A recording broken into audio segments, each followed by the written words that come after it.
आणि फुलासाठी रुसल्या सत्यभामा. एवढ्या रुसल्या सांगायची सोयच नाही. आता काय करावं. एवढ्या रुसल्या, रडू लागल्या, रडू लागल्या, रडून रडून रडून सगळे चेहरा खराब करून घेतला आणि अश्रू वाहू लागले. मग सगळं असणारे काय केले, वस्त्र अलंकार त्या ठिकाणची जी होती मौल्यवान ती काढून टाकले. साधी असणारी साडी घातली अंगावर आणि जाऊन एका अंथरून टाकलं खाली आणि झोपल्या. मग पृथ्वीवर शेण केलं. रडू लागल्या, माझ्या सवतीला फूल दिले आणि मला दिलं नाही.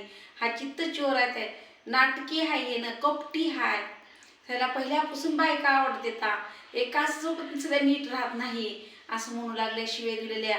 ती जर कपटी आला तर त्याला माझ्या सवतीचा नवरा आणि माझ्या जवळ येऊ द्यायचं नाही. धाशीवाला सांगितलं, मी जर मेले तर सुद्धा मला माझ्या शरीरात स्पर्श करू द्यायचं नाही. इतका नाटक आहे असणारा आणि हिनं लहानपणीच विष पेलेलं आहे आणि जर हृदय तसं कठोर झालेलं आहे.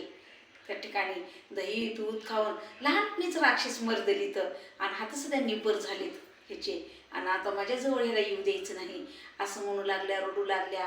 आणि मग ही बातमी कृष्ण भगवंताला समजली. कृष्ण भगवंताने म्हणले, अरे म्हणली फुलासाठी रुसली का म्हणली, आता काय करावं, आता हिची समजूत कशी काढावं. आणि सगळ्या राणीमध्ये सत्यभामा हट्टी होती, 3 नंबरची राणी होती. तर काय करावं लागेल म्हणली. बरं म्हणले, धाशीनं सांगितलं तुमची राणी प्रत्येक शयन करू लागले म्हणली. सगळं काढून टाकले. मग कृष्ण भगवंत गेले.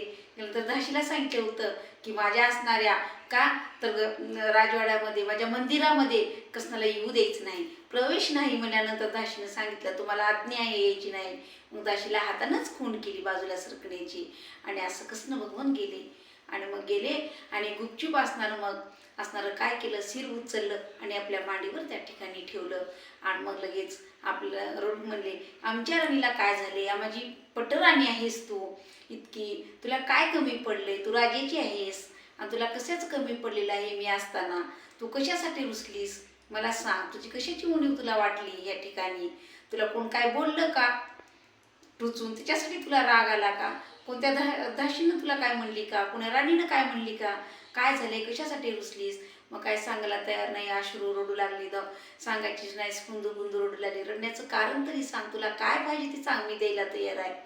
तू चंद्र सूर्य जरी माहितीस तर ते सुद्धा तुझ्या पैसे आणून देतो असं म्हटल्यानंतर सांगितलं की तुम्ही फूल इतकं सुंदर असणारं, फूल इतकं सुगंधित, सगळ्या राजवाड्यात सुगंध सुटलाय आणि ते फूल आणून तुम्ही रुक्मिणीला का दिलं, मला का दिलं नाही. एवढंच तू ह्याच्यासाठी रुसतीस, फुलासाठी. जाऊ दे, आपण काय करू, तिला एक फूल दिले आपण, तुझ्या दरवाजामध्ये आपण वृक्ष लावू. आता कुठून वृक्ष आणायचा, कसा लावायचा, देवाने तर वचन दिलं. ठीक आहे म्हणजे हसल्या. मग कृष्ण भगवंताने मग तिचं तोंड मुख धुलं. मुख धुल्यानंतर लगेच असणारं तिला वेणी घातली, ठाई ठाई वेणीमध्ये दागिने घातले असणारे, कानामध्ये झुमके घातले, नाकात नथ घातली आणि बांगड्या घातल्या, त्या ठिकाणी बिंदिया घातली आणि कंबरपट्टा बांधला, सुरेख असणारं वस्त्र धारण करायला केलं, आपल्या पितांबरानं तोंड पुसलं आणि मग कुंकू असणारं गोल चंद्रासारखं लावलं आणि मग नटली त्या ठिकाणी. आणि म्हणले कधी लावायचं, म्हणली कधी आणायचं आता वृक्ष. तिची समजूत काढू लागलेत, बोलू लागलेत. तोपर्यंत आपल्या मांडीवर घेऊन बसले, डोलाऱ्यावर घेऊन बसले. अशा प्रकारे वरत असताना थाट्टा मस्कर दोघा चलत. तेवढ्यामध्ये का इंद्र आले स्वर्गावरून गराणी घेऊन. म्हणू लागले, कृष्ण भगवान तुम्ही सगळेचे असणारे माता पिता आहेत आणि एक मोठी घटना घडलेली आहे आणि नरकासुराने माझा मुकुट घेऊन गेला. आदिती मातीचे असणारे सुंदर असे तुम्हाला माहीत आहेत ते असणारे झुमके कानामध्ये घेऊन गेलेला आहे. आणि झुमके म्हणजे काही साधारण नव्हते, आदितीचे देवमाता होती ती, सगळ्या देवांची इंद्राची आई होती. आणि मग त्या ठिकाणी सांगितलं की आता काय करायचं, कसं करायचं. आणि नरकासुरा पृथ्वीचा मुलगा आहे, आपण त्याला कसं मारायचं. आणि एवढं सैन्य आहे त्याच्याकडं की आम्ही सगळ्या देवाचा त्यानं अपमान केलेला आहे, सगळ्या देवाला पराजित करू लागलेला आहे, त्याच्याकडे शस्त्रविद्या भरपूर आहे, त्या आम्ही लढू शकत नाही आणि हे तुम्हीच आता काय तर केलं पाहिजे म्हणल्यावर सांगितलं.